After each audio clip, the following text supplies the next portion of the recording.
Hey everybody, back on working on the 71 today.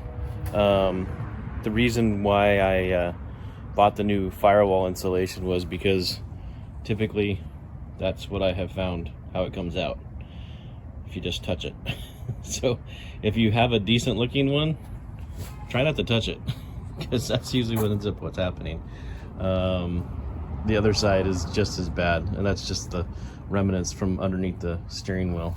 So anyways, the also something that I tend to find is this big old mess of pine needles and junk, dirt and everything, and that's usually up in that vent right there. So I've removed the vent, I removed the emergency brake, I've pulled the engine wires back into the cab. I've been investigating all of this area here, and if you're gonna, fix your floors and you're gonna fix issues and stuff like that, do not be afraid to pull this seam seal off. Most of it doesn't stick like this. Most of it just fell off. It was all still there, but it just fell off as soon as I just touched it. It's not really doing anything. You can see there's surface rust all underneath here. This looks wet and still like maybe the seam seal is holding a little bit, but it's all rusty behind there. It's all surface rust. And so I really get in here and I dig this out and try to find more rust, because now's the time to fix it. Don't be afraid of finding it. I mean, it sucks when you find more, but it's got to be fixed. And so the other thing is this is a big pocket in here. And so all that junk was sitting in there, and then when it rains, that all gets wet and it just sits in there and rots. And so trying to make sure the metal is solid. Don't be afraid to really stab at it and find it. I found some on the outside of the truck that I wasn't prepared to, or wasn't looking for.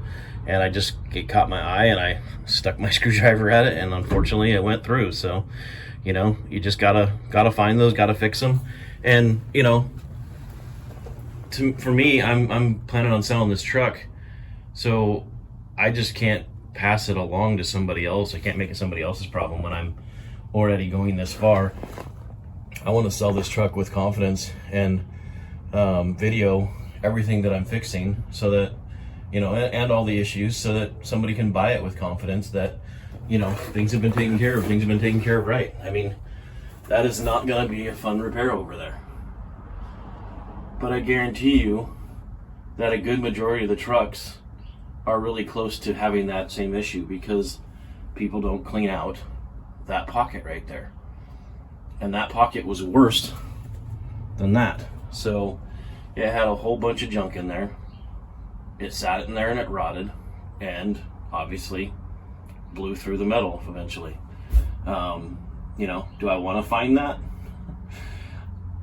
Not really, but like I said, time to fix it. So I'm hearing an echoey effect because the truck is now getting more and more empty, so I'm basically in a tin can. So apologize for the tin pan echo sound, but yeah, so the daylight coming through the bottom of the floor there, the wall missing at the bottom, the floor rotted out. It's just stuff you got to do if you're gonna work on old cars and fix them and try to keep them on the road, and you're gonna sell them and whatever. Then you should be fixing that. You should not be making that somebody else's problem, unless you're being honest about it. If you're disclosing, yeah, there's rust, then fine. And they're willing to buy it, then fine. That's an honest deal. But when you're hiding that stuff, that's not right. So I will be fixing all that rust over there, all the rust in the floor over here. It's kind of all hidden under junk, but nice big hole in the floor. These corners here got to be fixed. I'll be going to the local paint supply and having them mix up, color match to this. And so, certain areas are going to be, resprayed and cleaned and stuff. And so, in that scenario, I'll probably clean out these seams and probably just respray the door jamb you know, because this is going to look nice when you open the door, and then the rest of it's going to look like junk. So, you know, there's no reason to not just take this area off, respray the door jamb, and make it look good again. You know, yeah, it's still a patina truck on the outside, but, you know, I'm fixing the rust, gonna fix the paint, do what I can, and, you know, we can always go back and distress the paint to make it look a little more worn and not bright brand new. I've done that in the past, and it works just fine too. So yeah, anyways, I'm gonna continue on and keep working on this and keep emptying it out. You know, I got the gas tank out the other day, I got the seat out, got the floor mat out, lasered the floor, got a lot cleaned up, found the rust and issues in the floor. So probably gonna break out the laser and laser that area over there, get that all cleaned up now that I got the firewall insulation out of the way. Yeah, and just keep going. Something else I thought of was the emergency brake comes out through these, the pedal supports, the bolts come out through these two holes here, and I've heard a number of guys complaining about snapping those off, and I've even done it too. Not when I didn't realize, you know, how bad they were rusted and crusty and stuff. So I took a wire wheel before I even tried to take them off, and I just wire wheeled around the screws or the bolts and cleaned off the threads really well, and then I loaded it up with WD-40, and then I started trying to turn it, and then I only turned it like what it allowed me to turn. As soon as it wanted to bind up, I stopped, sprayed it with WD-40, tightened it back down, and just kept doing that back and forth, back and forth, back and forth. Then I'd hit it with the wire wheel again, clean off the junk that was coming out of the threads, and just kept doing that. And by the time I got done, I could hand thread that back on and hand thread that back off. Before it was completely binding up and actually stopping me from turning it. And if I had continued to probably, you know, try to turn it, it very well could have snapped, because these are basically in the footwell of the tire, so they get sprayed with all the road junk and water and all that stuff all the time, so they can get pretty rusty and they can start to weaken over time. So anyways, I'm not really videoing the inside of the cab, taking all this stuff out, because it's so confined and so tight, and a lot of this stuff is done by feel up under the dash. So the dash pad, you got nuts on the underside up here that, you know, the bolts on the pad come down through, and then a bolt goes through right here, and all of that is basically up under. If you get down low, you can see some of them, but you can't see like this one. So you're just doing everything by feel. And, you know, there was no radio in this truck. The bezel was just sitting in there with the two screws, but like the heater controls, that's two nuts on the backside. You can see the holes right there for the heater control, and then you can see the holes for the radio. Luckily, nobody cut this radio hole and put a, you know, aftermarket one in, so I can still put at least a retro one in that will work and be nice. This thing still has the original style speaker in it, but unfortunately it is blown out, so it's not any good. And I've heard it's almost impossible to find a good speaker that fits in that spot, but you know, I don't know if I'm going to try or not. I'm probably going to put some 6x8s or 6x9s back in these corner pockets. If you do it before you put the gas tank back in, you can put the speakers in those corners, build a little panel for them, upholster it, whatever you want to do, and then put the gas tank back in, and then you have, you know, some music coming up from behind the seat behind you. And I did that on my last truck, and, you know, the music was not muffled hardly at all. So I did not notice that it was, you know, because it was behind the seat or back in the corners, that it was like, oh my gosh, I can't hear my music. It was plenty good enough. But if you wonder why I'm not videoing, you know, the process inside the cab, it's just it's just so hard to video any of this while you're working and try to get at the shot. Basically, you're just, you know, the camera's just sitting off to the back and you're not really seeing what I'm doing. So I tried to video some of it, and I just was in the way of the camera. The camera wasn't picking up what I was really doing. I was basically just explaining it and not really able to show it.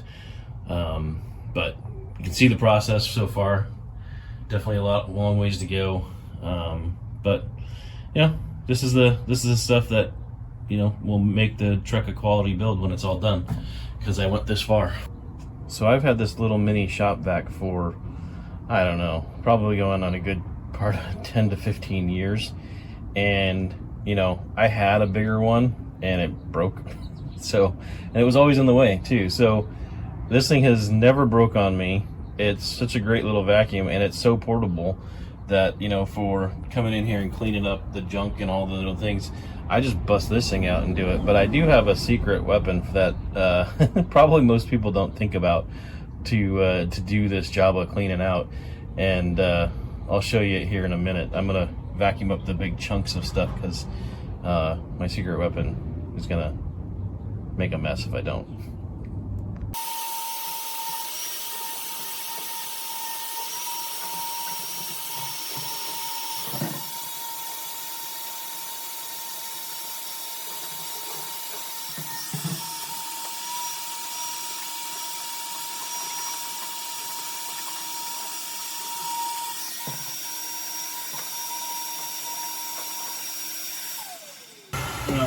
Some of you might be wondering, why am I going through cleaning this so many times and vacuuming it out and worried all about that? Is one, I'm very allergic to hornets and bee stings. So when I took the mat out, the dash pad out, there were a bunch of dead hornets and wasps up here.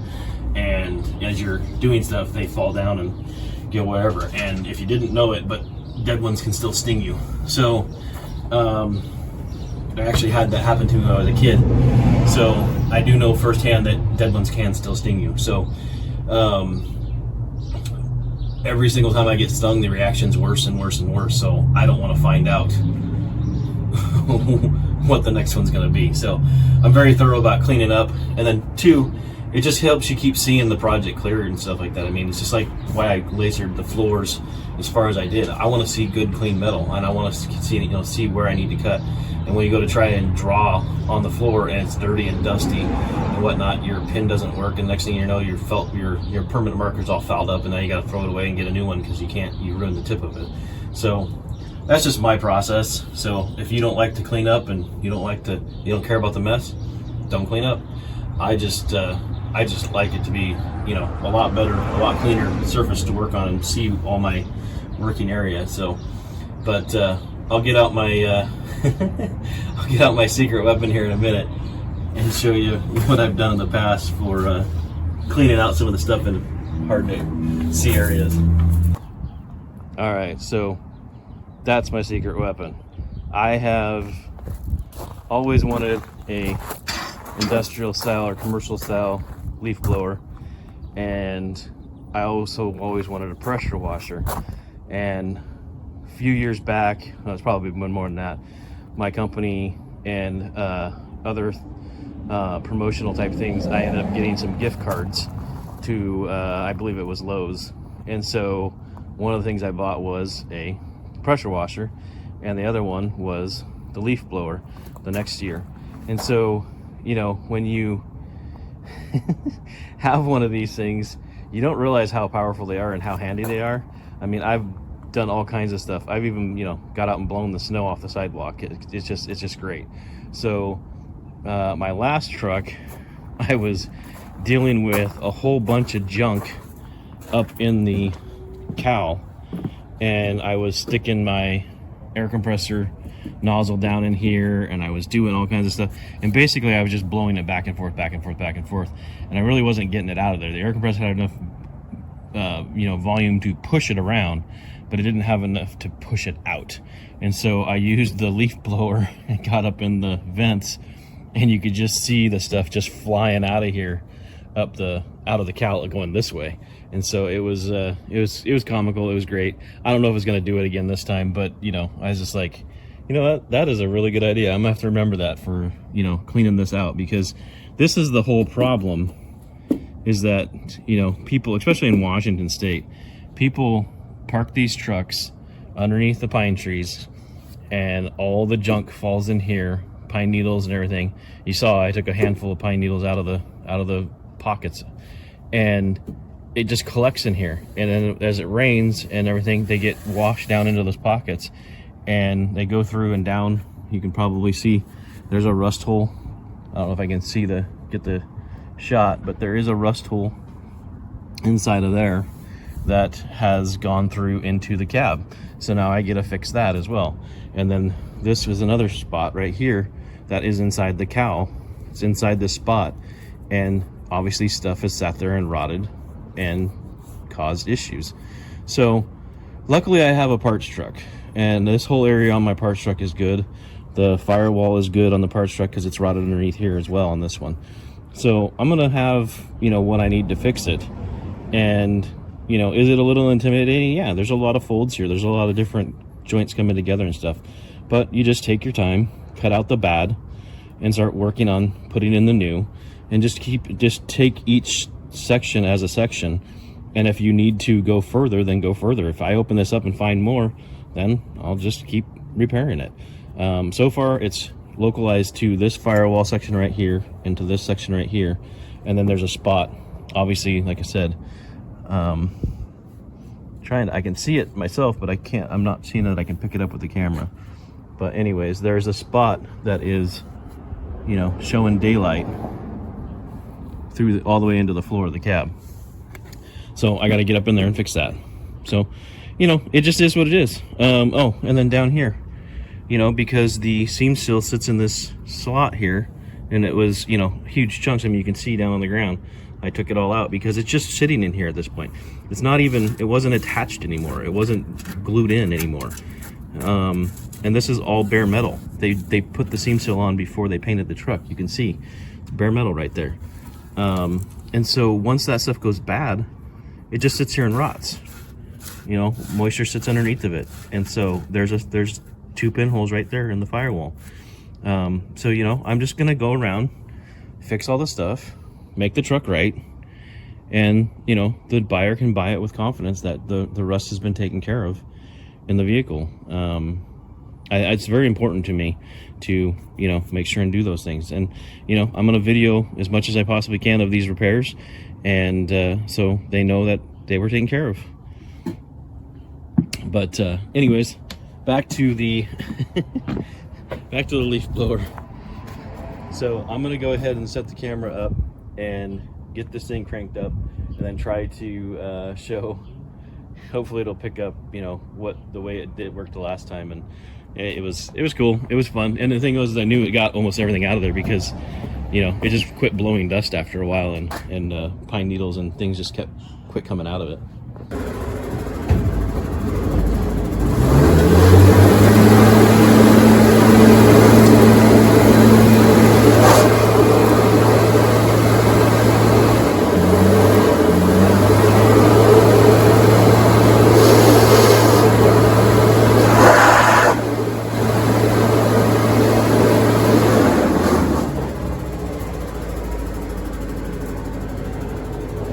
Now I can still take my air compressor and get down in a lot of these little areas and blow them out and stuff, but that leaf blower, I mean, it was like a tornado in here. It was just blowing stuff out of every nook and cranny there is, and everything. So now what this will do is it'll get in and break up anything that's kind of compacted in those spots. And you know, if nothing else, you're blowing out 50 years worth of dirt and grime and junk from inside this cab that doesn't need to be in here. And in these door jams are notorious for filling up down here in the corners and stuff. So you get that all cleaned out. I even stuck a garden hose in there and just flushed it out at this point when in the other truck. And it was just running, you know, just stuff with muck was just running out of it. You know, and obviously you got to dry that all back out.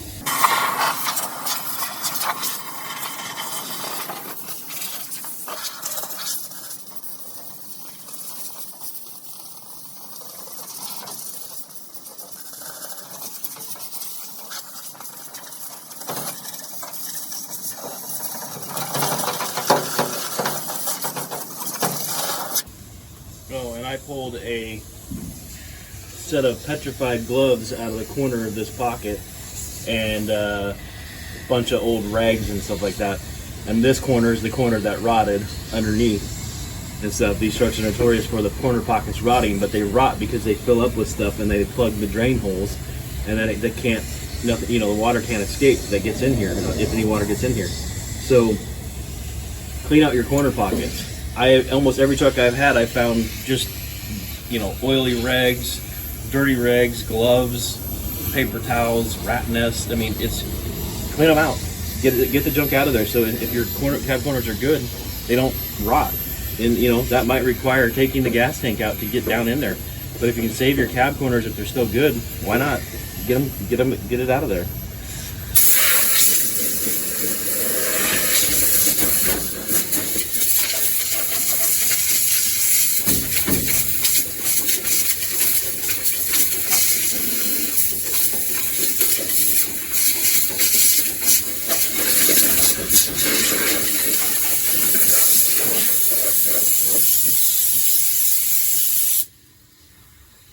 I also noticed that the truck smelled better. The truck that I cleaned out and did this to, and really went full on, you know, once I was done, got all the interior back in there like that, it's like, wow, the truck smells like a new vehicle.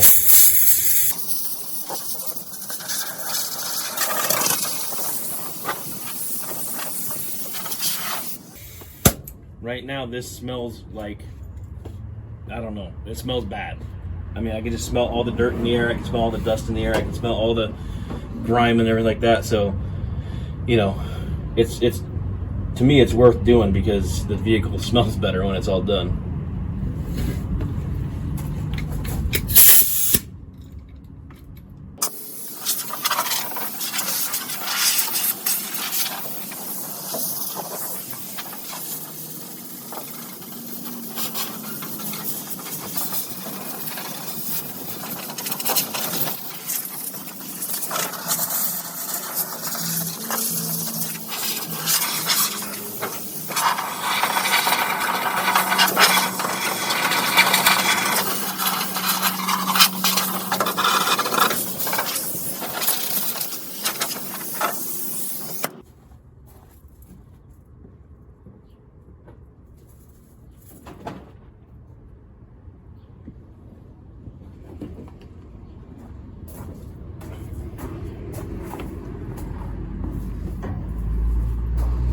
I think the previous owner of this truck just drove by.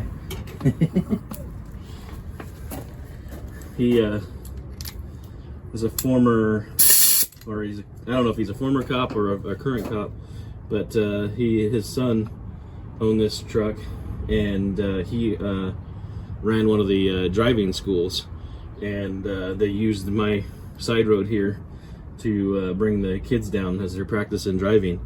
And one of their cars just drove by. I don't know if it was him or, you know, one of the other officers that, you know, teach the kids. But anyways, that was kind of funny. I don't even know if the camera picked it up.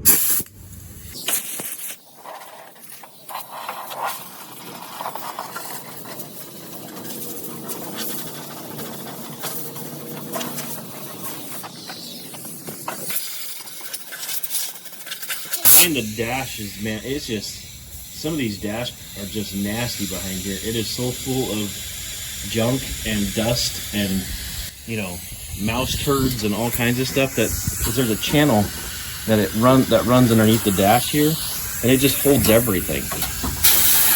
So, you know, when you're having a funky smell, you could have a dead mouse laying right there on that. You could have a dead mouse laying right up here on this channel, or even a rat or a chipmunk or whatever else could get in here and, you know, died and now stinks up the whole truck. Also up in the headliners can be, you know, I pulled down headliners and found, you know, complete mouse hotel up there. But anyways, you know, this just to me, blowing all this junk out, it takes, you know, a couple extra minutes, and to me it makes a big difference.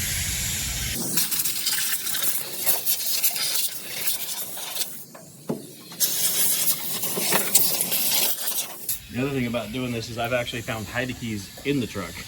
So up on that lip, I thought was kind of interesting. I like, usually you do a hide key on the vehicle so you can get back in the vehicle. You don't usually lock a key in the vehicle, but you know, for whatever reason, I found hide keys along that lip in the past.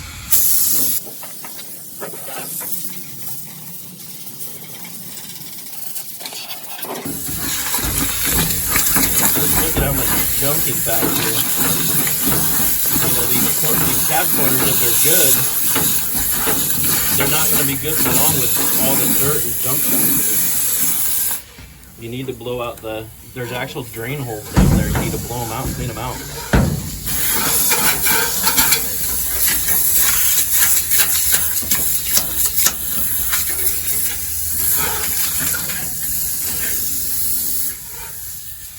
See if I can see if it's actually blowing out at the bottom.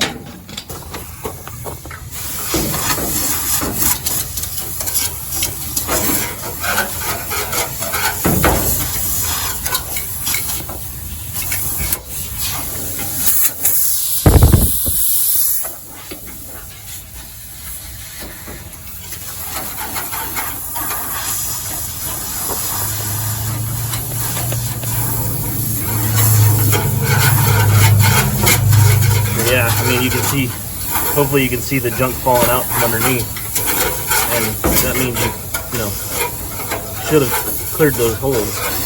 Either that or you found rust holes that you didn't know you had. So this cab corner shows it being still good. But I'll check it out, make sure it's good. But from the outside appearance, it looked like it was still intact, still solid.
Alright, so went ahead and finished blowing out the truck, did a quick wipe down of everything, and she's really clean. No more dust is coming out of the corners, all the nooks and crannies are cleaned out, no more junk is blowing out of anywhere.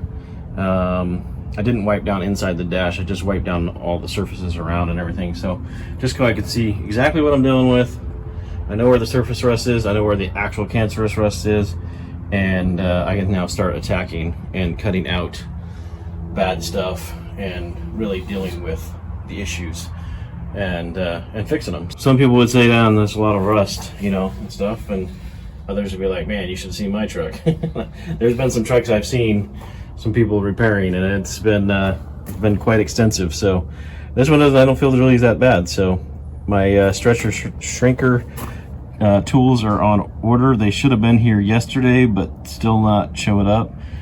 Tracking looks like they kind of got messed up a little bit. So anyways, when I get those, I can attack the cab corners there and the door jamb and try to, you know, reshape that metal.